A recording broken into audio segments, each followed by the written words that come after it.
Hello and welcome to Grand Prix Kansas City Round 8. I'm Ben Swartz, joined here in the booth by Marshall Sutcliffe, and we have quite a match for you guys. Ari Lax on the left-hand side of your screen, facing off against Alex Olson on the right-hand side of your screen. What are these two players playing, Marshall? So Ari is on his own somewhat interesting take here of a birthing pod list, and we're going to get a chance to see a bunch of that. On the other side of the screen, some interesting stuff as well. Gideon Jura, I see here. It looks like a red, white, blue dedicated control deck. We haven't really seen this list yet either. Yeah, so it'll be interesting to see what we actually see out of these players. A couple of celestial colonnades there, yeah, and we see him pause when he casts it, representing respecting the fact that his opponent might have a spell snare. Yep, and Ari gets in with Quasali Primate for 3, attempts to cast a Kitchen Finks. Looks like Alex is going to let that resolve. Nope.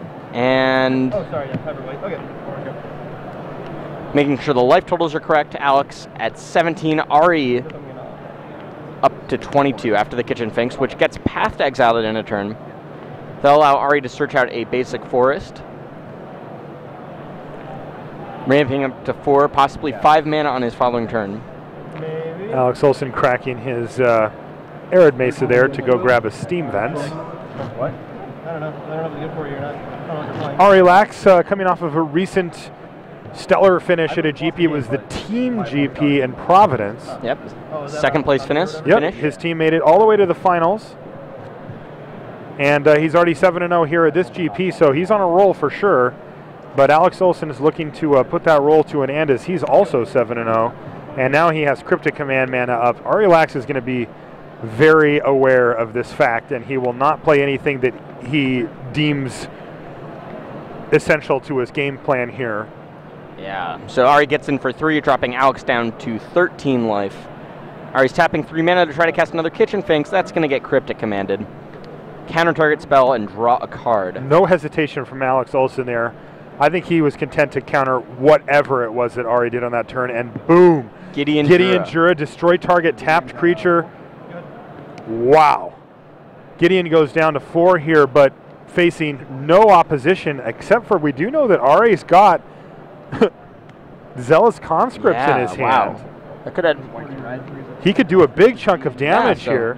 Zealous Conscripts make your Gideon into a creature, attack you for 9, puts you down to 4. Now, interestingly, though, that doesn't actually change Gideon Jura's loyalty counters, as we see it get plussed, meaning that Zealous Conscripts and any other creatures that Ari has must attack Gideon next turn. That's going to set up Alex Olson to activate his Celestial Colonnade and eat the Zealous Conscripts if he wants to. Thing Ari has is Murderous Redcap. Alex also has a Sphinx's Revelation, so he might hold off. He might just let Gideon take one for the team and then Revelation. Gideon's still going to be alive. So. Yeah. Alex has a lot of options here, especially because he can just wait. I mean, he gets to find out to see if Ari makes a move, because Ari could also cast another Zealous Conscripts or something. I mean, at this point, Alex doesn't really know what he's up against. Ari has Restoration Angel in his hand, so you can play Restoration Angel. There you go. Blink Zealous Conscripts and hope to take Gideon again. Alex, if he doesn't have a counterspell, he's going to be in a little bit of trouble. It's going to be game if he doesn't have a counterspell. Yep. And now that he doesn't have Gideon, he's free to attack Alex Olson here, so it's going to be a Cryptic Command would get him out of this. He can chump block Gideon Jura with one of his... Actually, that's not going to work, because he has to go down to 3 to be able to activate his Colonnade here, meaning that the Zealous Conscripts would be lethal. He could have a play like activate Colonnade, block, and then Path to Exile something. Yeah. If he had a Path to Exile, he would have Path to Exile Zealous Conscripts in response to the Restoration That's true. Angel. That's absolutely true. So he's going to dig for a path here, I guess. But he's still dead, right? Oh, no, he gains 2 life. So he's going to gain barely 2 life. Not dead. And he hits the path immediately, and he's going to take out Gideon Jura, his own Gideon. That doesn't go there. There we go. Wow. That's insane, and that is going to leave him alive, but barely. Yeah. He's not out of the woods yet here either. Alex is at 2. Little does he know, Ari has that Murderous Redcap in hand, so Alex doesn't have a counterspell or something. Even if he's got a Supreme Judgment. Supreme Verdict, yeah. Supreme Verdict. He's still dead. He drew what seems to be an electrolyze. It's an electrolyze, and he needs to hit. He needs to hit the world. Ideally, I guess he. Nah, even then, like Cryptic Command doesn't get him out of this either, because Ari can just go to combat first, force him to tap down his team, and then resolve that murderous red cap post combat here. So Alex Olson, maybe if he's drawn another Sphinx's Revelation, he can make that similar play that he did last time, gain 4 life. But not even. He go up to 6, take 6, die. I mean, yeah, he's just in a really bad spot here. Okay. Proceed. So he's going to cast that electrolyze, deal 2 to Ari. And hope to hit. Draws nothing, and Ari Lax takes the first game here of round 8 against Alex Olson. Wow, that was an exciting game. Yeah. Alex Olson needs to hit Path to Exile just to not die. He does. Only that had been around. And then dies the next turn anyway. Yeah. So players are going to the sideboard. And just to remind you guys, we've got Worlds Week coming up starting July 31st all the way through August 4th. We've got to start off the beginning of the Magic World Championship. Then you break for the finals, you break for the World Magic Cup, and then both of the finals of those tournaments get to play it on Sunday, August 4th. All of the action is going to be brought to you at twitch.tv/magic and at dailymtg.com by our wonderful team of commentators, Luis Scott Vargas included. Yes, that's right. He's going to be there. I'm going to be out there. It's going to be awesome. You know, the World Magic Cup offers a pretty unique tournament. It's the only one of its kind of the year. Tons of countries represented and representing their country in battle on, you know, at Magic, which is awesome. And then probably my favorite tournament to cover of the year is the World Championship. That's essentially 16 of the absolute top players playing it out for what ends up being essentially a Pro Tour worth of prizes and all that kind of stuff. It's amazing. All right, so Kevin Peppler on the right-hand side has, well, he's got some things here, though unfortunately for him, Paul Rietzl seems to have a pretty nice hold on the game here. Linvala, Keeper of Silence, doesn't do much here at all. In fact, I don't think it does anything to any of Paul's creatures. Activated abilities of those creatures can't be done, but those are all triggered or static abilities, so a 3/4 flyer is not bad, but yeah, I don't think that actually has very much effect against any of Paul's. I don't think so either. Deck. I mean, if he activates Stirring Wildwood, he can't tap it for mana, right? Correct. His opponent. Yeah, there you go. There's no, Paul activates. Yeah, Paul. Right. There's a Verdant Catacomb sitting there for Kevin that it's like he's got to tap out if he wants to crack that thing. Yeah. Because he needs to pay for each Leonin Arbiter. Yep. So Ghost Quarter is going to come down for Paul. He's going to take one and activate Stirring Wildwood and attack in with everybody. That's 3, 5, 9, 10, 11, 12, 13 damage. Nothing makes Paul Rietzl happier than getting to do this. Yeah. Yeah, the magic of the blue deck is a little sketchy. He knows exactly when to not turn all of his guys sideways, but when it comes time to move in and make it happen, Paul has the math figured. He knows exactly what he can be up against. I mean, right now it's not like Kevin can go crack that fetch land and go get some Path to Exile or something. Paul knows that that's just simply not an option for him. Okay, so Linvala is going to block the Stirring Wildwood, Spirit Token on the Dryad Militant, and 8 damage is going to be dealt to Kevin. He's going to drop to 1 life. And pass back to Kevin's turn. Sitting at 1, he's going to need something here to have a chance in this game. He only has access to 4 mana here. Can't search his library. No. All right, there's the 5th mana source. That can open up some other doors for him here, but he needs to get in the way of every single creature that Paul has, or else he's dead. So what is this? Baneslayer Angel. Wow, a Baneslayer Angel. I haven't seen you in a while. That was one of the few cards that could actually do it. He's now stabilized, and Paul all of a sudden needs to find some way to get that Baneslayer out of the way, right? He goes back up to 6. He can block 2 of the creatures and only takes 4, so he's alive. Can take 6 this turn, right? Yeah. If Paul fires up that Stirring Wildwood again, then the blocks are on Stirring Wildwood and a 2/1, and then Kevin still takes 6. Unless I'm missing something. You might be right. 1, 2, 3, so that's Block, block, 2-4-6. Actually, you're totally correct. Oh, so miserable for Kevin here. Baneslayer Angel excels at exactly doing this, which is stabilizing board states like this. But, I mean, is Paul just doing the math here? Yeah. Yeah, and he just says, Back yep, in, and that's it. ship him in there, and that's it. Paul Rietzl wins the game over Kevin, even through a Baneslayer Angel. Wow. Yeah. And looks like play has started on our other match. We'll head back to that for you guys. Yep. Ari Lax versus Alex Olson. Ari starts things off with a Noble Hierarch. Which base?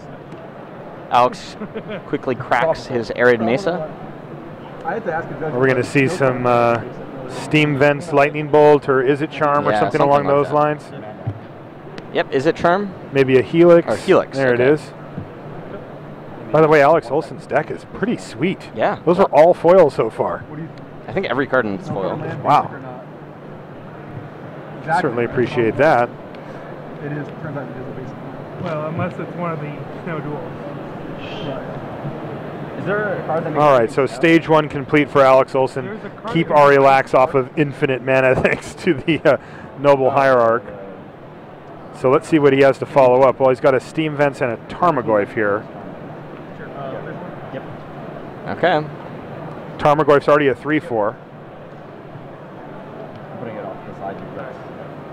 Really not just having one egg. That's a card you don't normally see in the pod decks, but That's looks right. like Ari boarded 2 of them in That's interesting. to go up to 3 in the main deck. Oh man, here's a Domri raid for Ari Lax. Is this going to resolve? Because there's no way Ooh. Alex can let this resolve. Right? Yeah, I can't imagine, right? Like, 4. yep, resolves +1. What does Ari hit? Obstinate Bailoff. Wow. Celestial Okay, Purge so takes he it out. does let him have one hit at it, but he had the purge to take it out. Okay, that makes good sense. Yeah. You know, Still a 2 for unfortunate 1. for him. Yeah, unfortunate for him that Ari hit. But again, this is a pod deck too. It's going to hit creatures a lot of the time. So, And fortunately for Alex, though, that Celestial Purge did exile yeah. Domri raid, so it doesn't make the Tarmogoyf even bigger. Although it did put an instant in the yard, so it's 4 now. You get Ari cracks his Arid Mesa, searches through his deck to decide what exactly he wants to go grab. I mean, my cards. And it sounds like he's announcing a spell, and Alex. Yeah, snapped we're kind of Mana getting Leak. ahead of ourselves, but he was like Obstinate Bailoff, Mana Leak, the Obstinate Bailoff. This doesn't seem to be like that great of a matchup for Alex. You'd think it would be. He should have answers to most of what Ari can do. The most important card that he has to worry about is Birthing Pod itself. Yeah, But he's just continually taking a ton of damage. he's just getting beat down by a Tarmogoyf here. He needs to find a path or something. Okay. Green mana for Noble Hierarch. And Attack there's you for 5. another damage now from the Tarmogoyf. You're at 9. I believe it's 5 Yeah, damage. he wrote down 10, but it should be 5, I think, too. There's a think Oh, twice. well, there's instant, creature, All right, so land. we have a response to think twice. I guess there's no sorcery? Blue green. Or were you mistaken about there being a sorcery? Yeah, there's no sorcery in the yard. Okay. Just creature, instant, land. And Arid Mesa gets cracked now. Alex goes down to 9. What kind of sweeper? Finds a plains. All right, is this it? Is he going to have Supreme the Verdict? Supreme Verdict? Yep. There it is. Pressure relieved. Yep. And Chevy shuffle. Yeah. And Alex, Just let's go. Not sure what's Yeah. No cards were. I just want to. Yeah. Let's just double. going on here, but So this didn't. This was your. This didn't count. This They didn't double count, checking this life didn't count. totals? 1, 2, 3, 4, 5, 6, 7, 8, 9, 10, 11, 12. This didn't count. Ari's counting up some cards. You can hear him talking here. Young kids. Put it in March on Lynn. I think he's trying to see if there was an extra card drawn potentially. We're right. Okay. And he says, we're right, we're good. Sorry about that. Alex Olson plays very quickly from what I can see. And I think Ari just wanted to kind of make sure that everything was on the up and up there. Draws his card for the turn. He has his opponent completely tapped out at the moment, so I see a birthing pod in his hand here. Seems like an opportune time to land a birthing pod, and hey, might as well play a Tarmogoyf too while you're in there. Yeah, Ari takes 2 from that exchange. Yep. Falls down to 11. Passes it back. Under no pressure currently. Yeah, and has put quite a bit of pressure on Alex. Alex Now just that says go. Tarmogoyf is 4 power.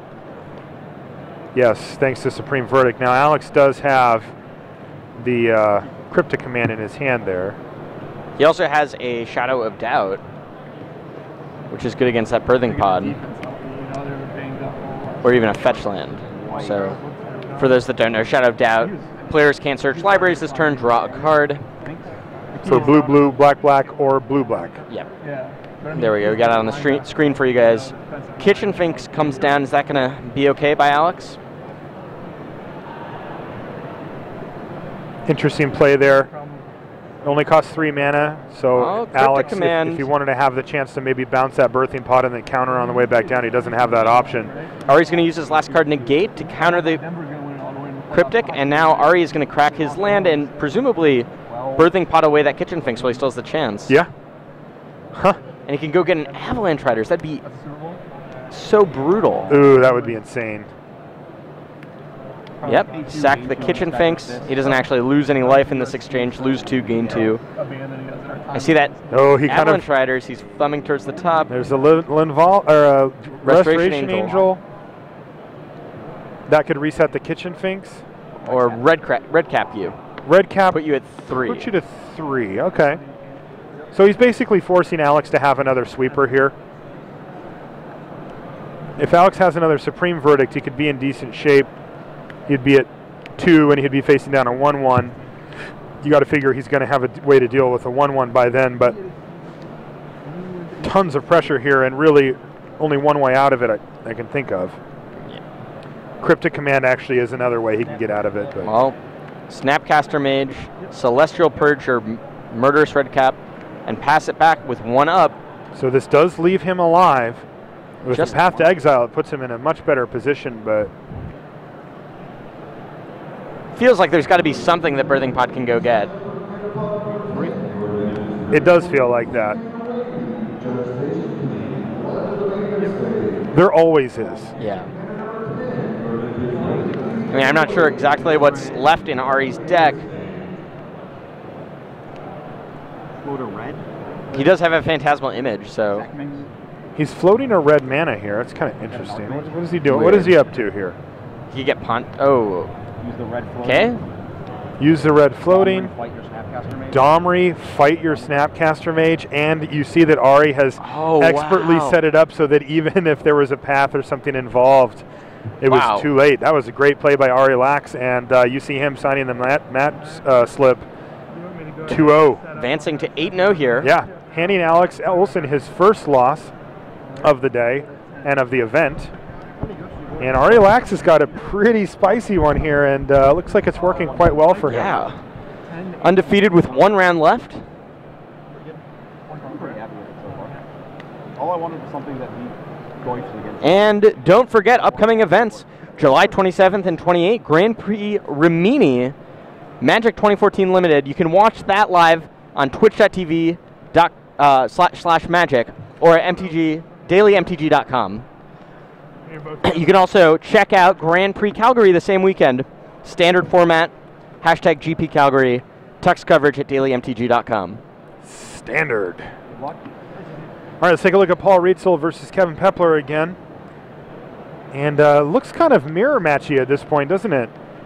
Yeah. A lot of the similar cards in both decks, but Kevin's deck is a little bit higher up on the curve. Yes. Paul's ends at 4. But with double Voice of Resurgence, Smiters that equalize each other in a way. I mean, that Noble Hierarch can help change that. And the Thalia, well, there's a voice for Paul as well. And he's also got a Dryad Militant and another Dryad Militant. Okay. So, wow, all right. But Paul's sitting at 8 and Kevin is at 18. We've got a slugfest on our hands here. I don't know any player that I would want to take over Paul Rietzl for creature-on-creature match. You wouldn't tag anybody in here? maybe Owen, Yeah. Luis. I don't know. I mean, I think the tiebreaker is like making Paul stand up at this point. You just let him keep going. All right, attack for 5 with Loxodon and Smiter. And, double block. Yeah, Paul's going to line up a couple of blocks here, it looks like. Having his voice of resurgence die certainly wouldn't be the end of the world here for Paul Rietzl. It would be a 4-4. Yeah. Kevin does have another voice in his hand. Ask my guy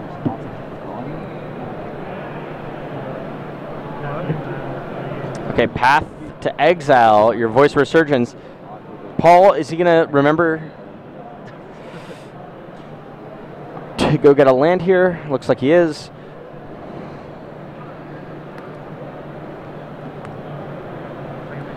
And that's going to be pretty bad. Marshall's pointing out an Ganjo Castle on Paul's side of the table. And he has a Thalia. Yep. So that thing's active. Can prevent 2 damage to that Thalia. Jeez, look at Kevin Peppler's side of the board. Yeah. Just imagine if Kevin had like a Whitley Leech here. Oh, man. That'd be kind of insane. Here's another Loxodon Smiter for Paul Rietzl. Not too bad, really. And there's the third Dryad Militant. So Kevin Peppler clearly outplaying Paul Rietzl by drawing 3 Voice of Resurgence while Paul draws 3 Dryad Militant. But still, I don't know if Kevin Peppler has great attacks here anyway. He just keeps sending in that Loxodon Smiter, but not amazing. Okay, attack there it is. With Smiter. It's 5 power.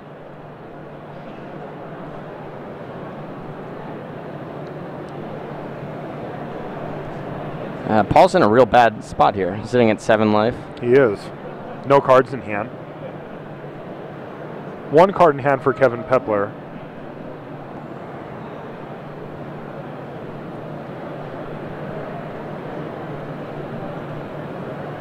And it looks like Paul's kind of destined to lose a couple of cards here, right? So, yeah.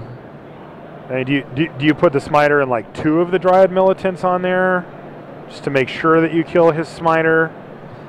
Well, he's just going to block with Smiter and a single Dryad Militant. He's going to say you probably didn't draw a path here. All right, so 2 for 1 there for Kevin Peppler, just the good old-fashioned way in combat, but Paul didn't have much of a choice there. Oh, Auriok Champion. Now that's not going to do a ton here, right? Doesn't have protection from anything that Paul's playing. All right, Just another creature is pretty that's true. good here. I mean, it certainly makes racing difficult, but Kevin's ahead on the board anyway. Okay, Razorverge Thicket. Pass the turn, holding a Gancho Castle up. So Paul Rietzl falling behind pretty quickly here. I wonder if Kevin Peppler is going to just start sending in the team pretty soon. I mean, those voice of resurgences can just whatever, right? Trade them, get blocked. Who cares? Come back. Heck, at this point, the elemental tokens are better anyway. Yeah, they'd be 5/5s. Yeah, and there they go. All 3 voice of resurgences attacking.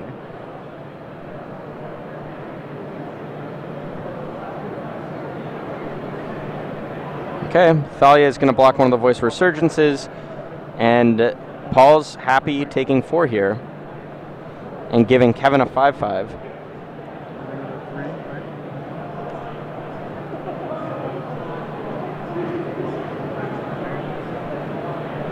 So, right? Isn't that before we go to damage, right?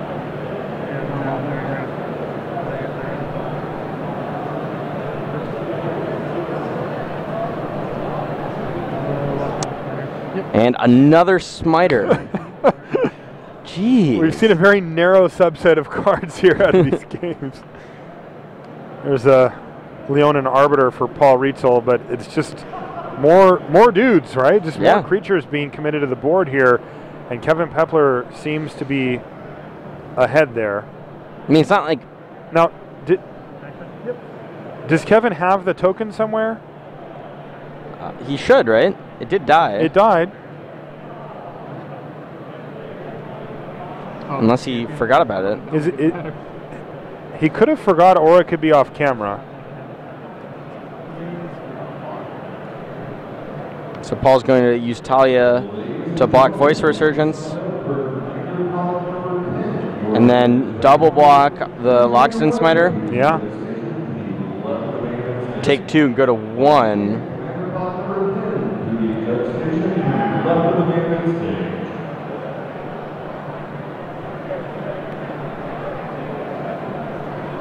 Okay, and switching up his blocks. Trying to figure out what's best here. What does he want to save? Yeah, he's just going to block like that. Rashad, do we know if there's a token on there? And Voice Resurgence is going to bite the dust. Could have just put a dice somewhere or something. There's a single token, at least one. Yeah, so I think he might have forgotten. It would have been lethal this turn, I believe. But no. Okay, and another Voice of Jeez. Resurgence. All 4 of a kind. Hey, we keep seeing the same exact cards. Let's see if it's a Dryad Militant or a Thalia here And for Paul Rietzl. It's that's neither, but Paul was up a game here. Yeah, so we're going to go to a game 3. Paul Rietzl versus Kevin Peppler here in round 8 of Grand Prix Kansas City. Man, that was good old-fashioned creature magic there, wasn't it? It feels like kind of like a limited tournament with 2 busted decks. Yeah, with 2 of the best pools we've ever seen. Got the play set of Voice of Resurgence on the table over there for Kevin Peppler. So, I mean, looking at these players' sideboards, what do you see? It looks like Kevin brought in an Auriok champion. But I can't imagine these guys just... We're expecting to see too many of their opponent's decks. Paul almost definitely brought in some swords, right? Sword of War and Peace or Sword and Feast and Famine?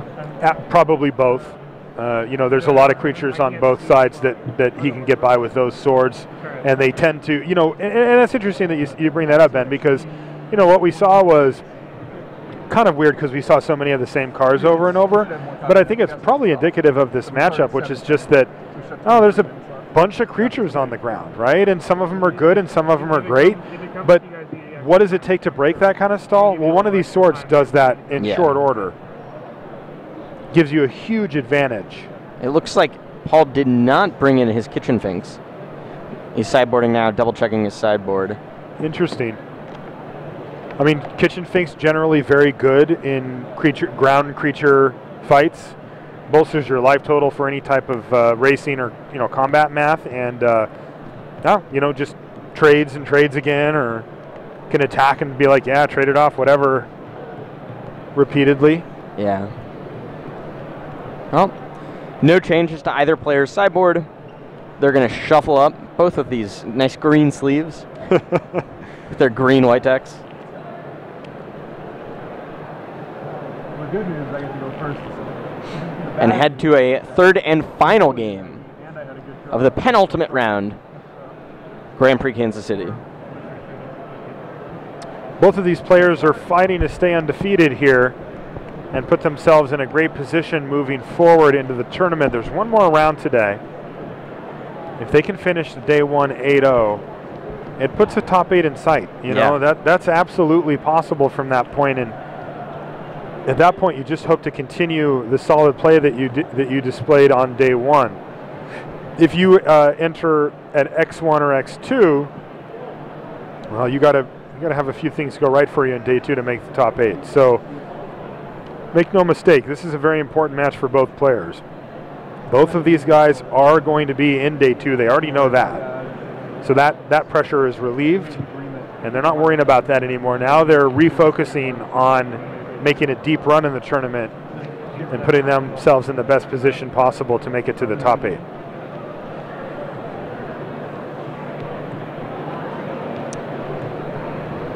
Okay, Paul giving a nice good pile shuffle to Kevin's deck. Proud of us for not mixing cards up already, given that like the fronts and the backs of half the cards are exactly the same. And we'll have game 3 underway here in just a second. The backs of all your cards all the same, they all say Magic the Gathering. That's true, that's a good point. Right, good luck. Players draw their opening hands. And Paul is on the play here for this third game. He's got to love that. He has a much lower, more aggressive curve. That hand does not look good. The only spells are a Thalia and a Dismember. I can't imagine him keeping this. But he might think that. The old 5-lander on the play. Yeah. I'm not saying that I'd ship it, I think. Yeah. I mean, it just doesn't do enough, right? Like the Thalia against Kevin is like a fine ground creature, but doesn't really stop him from casting the stuff he wants to cast. And the Dismember's nice against him too, but there's just not a ton of action there.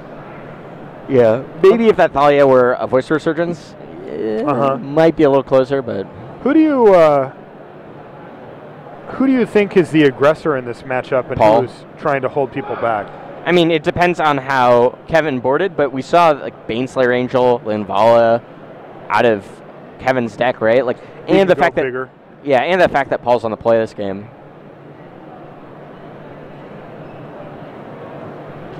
Well, Paul's keeping.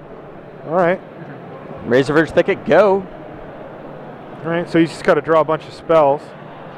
That seems easy, right? Depends. Okay, Verdant Catacombs. Crack that. What turn 1 play does Kevin have?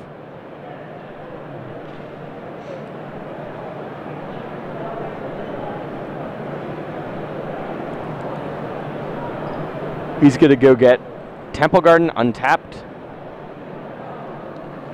Noble Hierarch, maybe?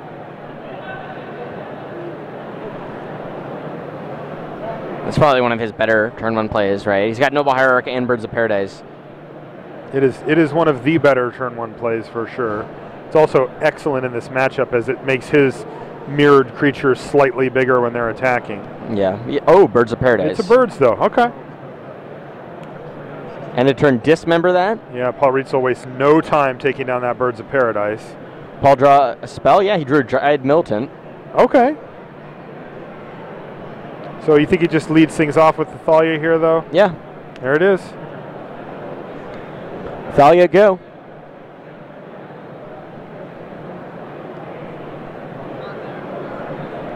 And back to Kevin's turn.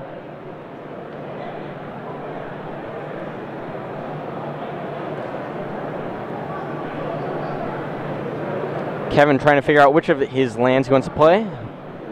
He'll play Verdant Catacombs, and he's got a pretty stacked hand, if I can see that right. Pair of Voice Resurgences, Auriok Champion. He's going to crack that Verdant Catacombs. Go find likely Forest here.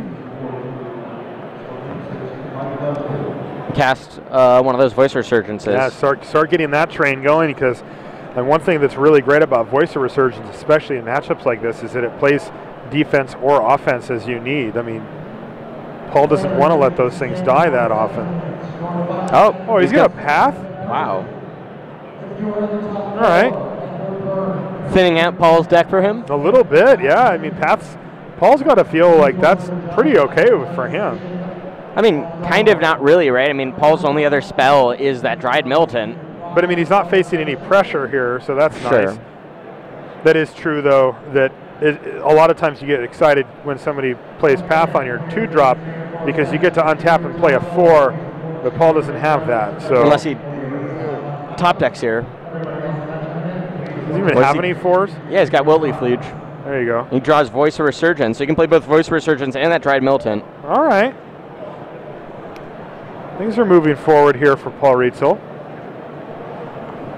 He recommits to the board quite nicely here. 4 power and toughness.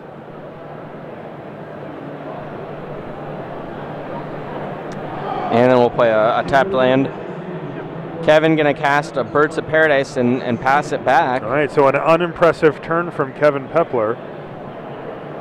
What is he setting up here? A Baneslayer Angel next turn? Yeah, I guess so. Paul attacks for 4. That's going to drop Kevin down to 12. What's his follow-up play? An Ether Vial was the spell he drew for this turn. Yeah, that's a little depressing. He does have that Ghost Quarter for that Stirring Wildwood. The old turn 4 Ether Vial. When you have another land in hand. Yeah.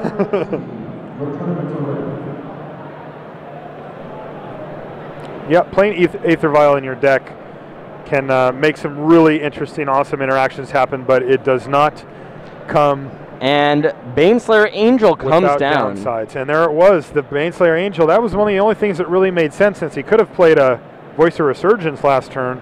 But this opens him up to getting Path to Exiled here. If it doesn't, though, that thing is going to hold down the fort quite nicely. 2 mana. Is this a voice for Paul? No, it's a Leo and an Arbiter. He can use it to take out the Gavany Township right now if he feels like it's going to be an issue. Yep, that's what he does. And it is always an issue in creature-based matchups. Pretty much. Card is so sweet. Paul just has one more turn to draw a path, or he's toast. Like 2 hits to that Baneslayer Angel, I don't think that he can take. So it's good to see old Baneslayer Angel doing work here. Was not expecting Baneslayer Angel to come out to play today. It almost stabilized him in the last game and didn't quite do it. But Kevin Peppler sitting at 12 life, looking pretty good here with 4 mana available. I see that he has the Auriok champion. Yep. So he can gain back a little bit of life here throughout the course of the game as well. But for now, boom, gain 5. Thanks, Baneslayer Angel. Auriok champion, Voice of Resurgence. What a huge set of turns here for Kevin Peppler. He just went Baneslayer last turn, then attack you, gain 5, play Auriok champion, play Voice, gain 1, and now all of a sudden he's back at 18 with Paul at 11. It's devastating. Okay, what did Paul draw? Wilty Fleege? He did. Okay. All right. That's something. Now, I still don't think it's good enough to race a Baneslayer Angel, but it's going to help. Get in, 4/4, Voice of Resurgence, 4/3, Dryad Militant, and a 3/3 Leanin Arbiter. That is a big bunch of power coming at Kevin Peppler here. Wilty Fleege, great draw for Paul Rietzl. He's going to make a game out of this yet. Ooh. Kevin Peppler had the block lined up and then realized, wait a minute, that's a 4/3 now? Wilty Fleege, pretty exceptional. Yeah, Wilty Fleege. Paul Rietzl's deck. +1/+1 to all your green creatures, +1/+1 to all your white creatures, +2/+2 incidentally to all your green and white gold creatures.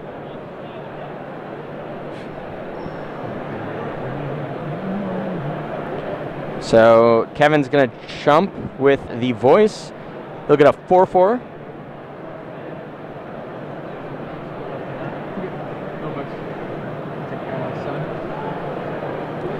And yep. Chump. Kevin takes 6, goes to 11, and he'll get a Elemental. All right, we did it. He made a token. Yeah. I think he might not have last game, so it's a good thing.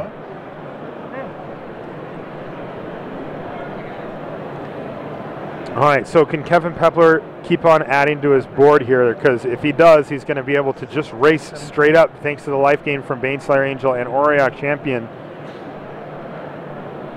Another Auriok Champion. Another Auriok Champion. Does he have a 1-drop or a 2-drop? Another Voice of Resurgence? Ugh. They're never ending. And gain 2 more life.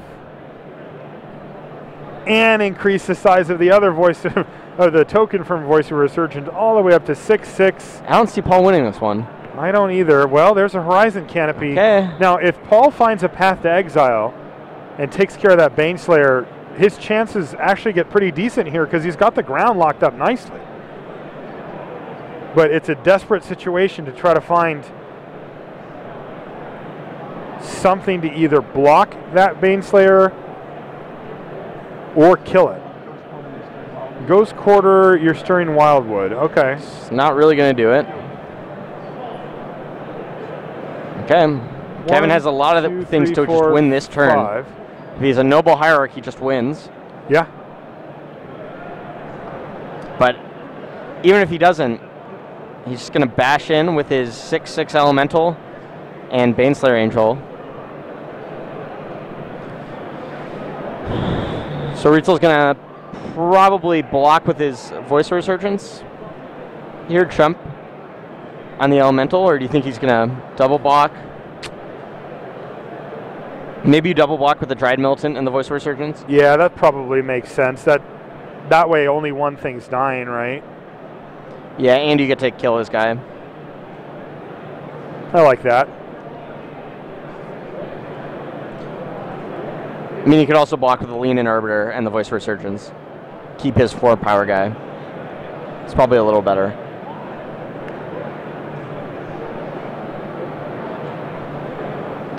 Block like that.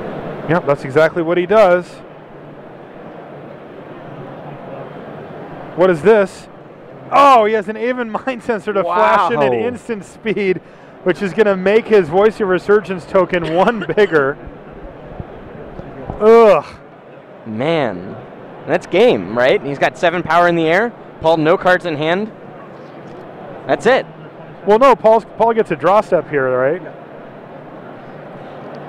He's got 5 power in the air. It's going to drop Paul down to 1. But how is Paul going to deal with 2 flyers? Yeah, I mean, I'm just saying he gets a draw step. I didn't say he was going to win. Okay, what does Paul got? Something, maybe.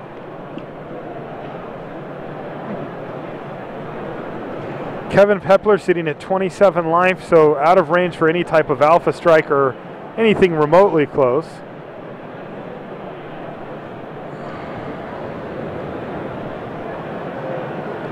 Paul's surveying the scene to make sure before he concedes or passes the turn back here. But I have to agree with you here, Ben. It looks like Paul Rietzl is facing down a little bit too much. Okay, he's going to start off with an attack, though. I mean, he has to give Kevin Peppler the chance to make a mistake here by blocking with Aven Mind Sensor in case he's drawn the path, though. However unlikely that is, and it's obviously extremely unlikely. He announces getting the trigger again. We're making tokens this game. And Paul's going to sweat him out.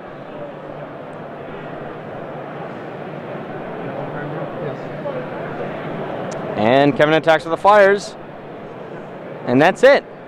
Oh man, Paul did find an Aven Mind Sensor as well that could jump in front of that Baneslayer to give him yet another draw step, but like you mentioned, and he drew Path. Oh man. So that Aven Mind Sensor was just a sweet combat trick, interestingly, and then also was the key to him finishing off the game. Paul Rietzl very close there to stabilizing.